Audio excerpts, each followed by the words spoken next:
Pernah gak sih kamu ngerasain kayak gini? Siang hari kamu sibuk banget.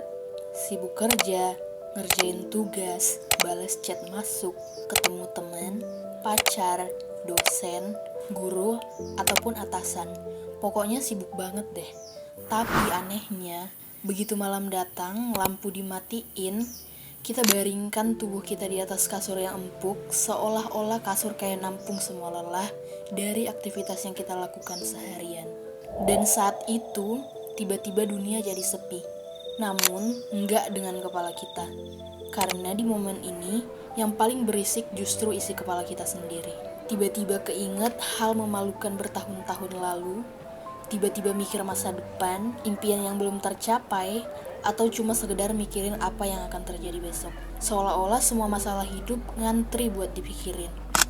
Waktu terus berlalu, dan kamu cuma bisa natap langit-langit kamar sambil mikir, kenapa sih otak gue begini banget kalau mau tidur? Kalau kamu sering ngalamin ini, tenang. Itu tanda kalau kamu itu normal. Bukan karena kamu lemah, lebay, atau kurang bersyukur. Dan di sini aku udah rangkum beberapa poin penting alasan kenapa otak kita justru jadi paling aktif di malam hari, di waktu yang harusnya kita istirahat. Alasan yang pertama, otak kamu sebenarnya baru dapat waktu. Coba kita jujur ya, siang hari itu kita sibuk banget menghindari pikiran sendiri. Kita sibuk sama dunia luar, sibuk sama kerjaan, kuliah, sekolah, scroll media sosial, nonton ini itu, dan ngobrol sama banyak orang. Pokoknya otak kita itu terus dikasih distraksi.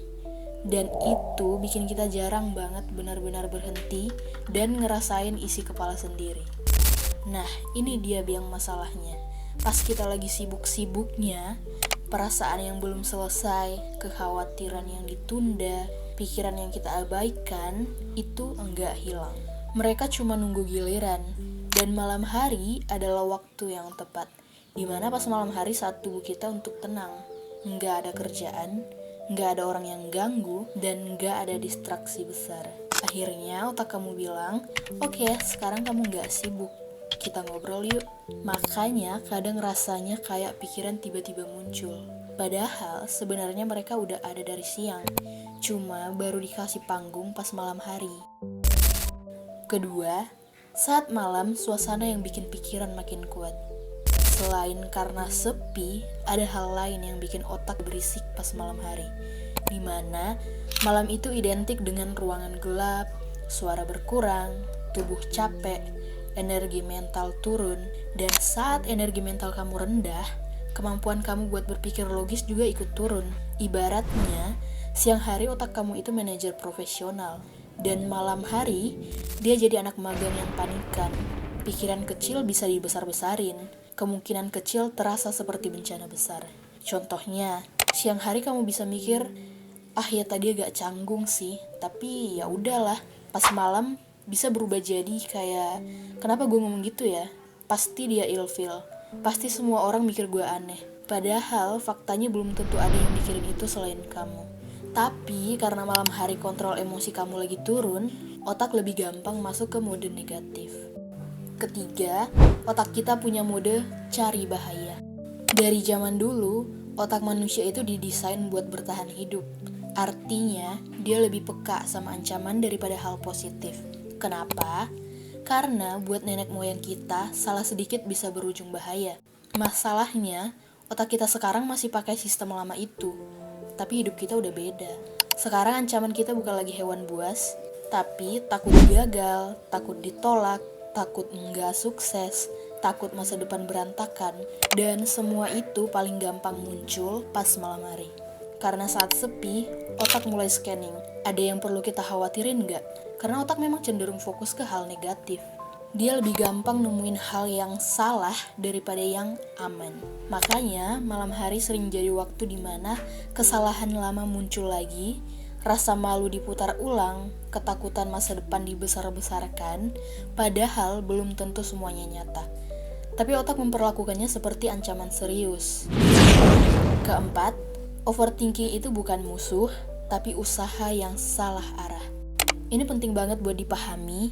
Dimana overthinking itu sebenarnya bukan niat jahat dari otak kamu. Dia nggak lagi berusaha nyiksa kamu, tapi justru dia lagi berusaha buat melindungi kamu. Dengan cara mikirin semua kemungkinan biar nggak salah langkah, mengulang kejadian biar nggak terulang lagi, mempersiapkan skenario terburuk biar kita siap.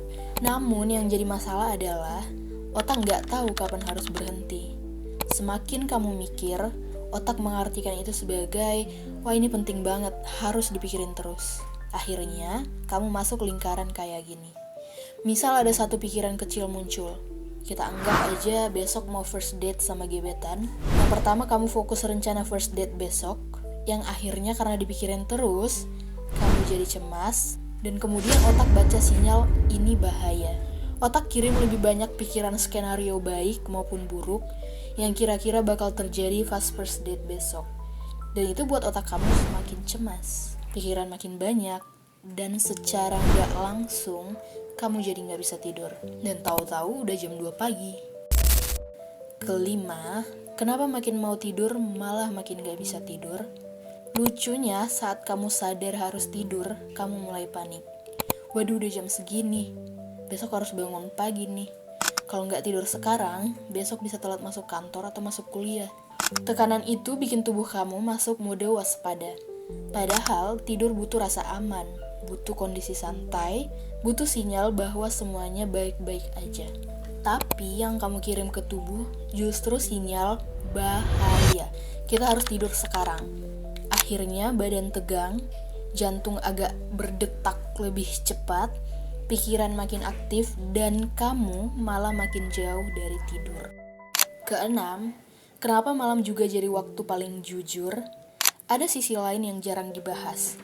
Kadang overthinking malam itu muncul bukan cuma karena cemas, tapi karena siang hari kamu terlalu sibuk buat jujur sama diri sendiri.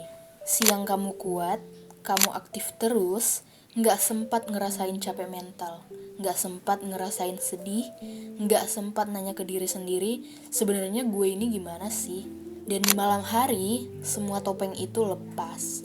Dan isi hati yang selama ini ditunda akhirnya muncul ke permukaan. Kadang itu bukan cuma kecemasan, tapi juga rasa lelah yang dipendam, rasa kecewa yang belum diakui, dan rasa takut yang gak sempat diproses. Jadi malam hari itu sering jadi momen dimana diri kita yang sebenarnya akhirnya dapat suara. Jadi solusinya harus gimana? Yang pasti bukan dengan memaksa otak buat berhenti. Karena semakin kamu bilang, udah stop jangan dipikirin lagi, biasanya pikiran malah jawab, oke, kita mikir lebih keras. Harusnya kita bikin otak merasa didengar dan aman. Di sini ada beberapa poin penting agar otak bisa lebih tenang pas malam hari. Yang pertama, keluarin dari kepala, pindahin ke kertas. Sebelum tidur, coba tulis apapun yang lagi muter di kepala. Nggak perlu langsung nyari solusi, kamu cuma perlu nulis buat mindahin beban dari kepala ke kertas. Ini kayak bilang ke otak, tenang, ini nggak akan hilang, besok aja ya kita urus, sekarang istirahat dulu. Seringkali yang bikin otak terus muter itu bukan masalahnya, tapi takut masalahnya dilupain. Yang kedua, sediain waktu buat cemas. Kedengarannya aneh, tapi efektif. Pas masih sore atau malam awal, kasih waktu 10-15 menit khusus buat mikirin hal yang bikin kamu khawatir. Duduk, pikirin, tulis kalau perlu. Dengan begitu, otak belajar bahwa kita udah punya jadwal buat mikir, gak perlu nunggu jam 12 malam. Yang ketiga, ubah target dari tidur jadi istirahat. Kalau kamu fokus ke aku harus tidur sekarang, itu bikin tekanan. Coba ganti jadi aku cuma mau rebahan dan istirahat, kalau tidur syukur, kalau belum ya nggak apa-apa. Aneh tapi nyata, saat tekanan hilang, tubuh justru lebih gampang masuk ke mode tidur. Yang keempat, jangan lawan pikiran, akui aja. Kadang bukannya dilawan, pikiran itu cukup diakui. Contoh dalam hati, oke, besok aku mau first date, gak usah panik, cukup jalani kayak biasa. Bukan diusir, bukan dihakimi, cuma diakui. Karena seringkali yang bikin pikiran makin keras itu bukan isinya, tapi karena kamu terus berusaha nolak keberadaannya. Kalau kamu sering overthinking di malam hari, itu bukan tanda kamu lemah, itu tanda kamu manusia. Malam hari itu bukan musuh, dia cuma waktu di mana semua suara dari dalam diri kamu akhirnya terdengar jelas. Dan tugas kamu bukan membungkam suara itu, tapi belajar menenangkannya. Pelan-pelan, sedikit demi sedikit. Karena pikiran kamu bukan musuh yang harus dikalahkan. Dia cuma bagian dari diri kamu yang lagi takut dan butuh diyakinkan bahwa semuanya akan baik-baik aja. Coba jujur, kamu biasanya overthinking paling parah jam berapa? Apa jam 10 masih santai, jam 12 mulai mikir hidup, atau jam 2 pagi udah mikirin masa depan anak yang bahkan belum ada? Tulis di kolom komentar ya jam berapa kamu lagi di puncak overthinking kamu.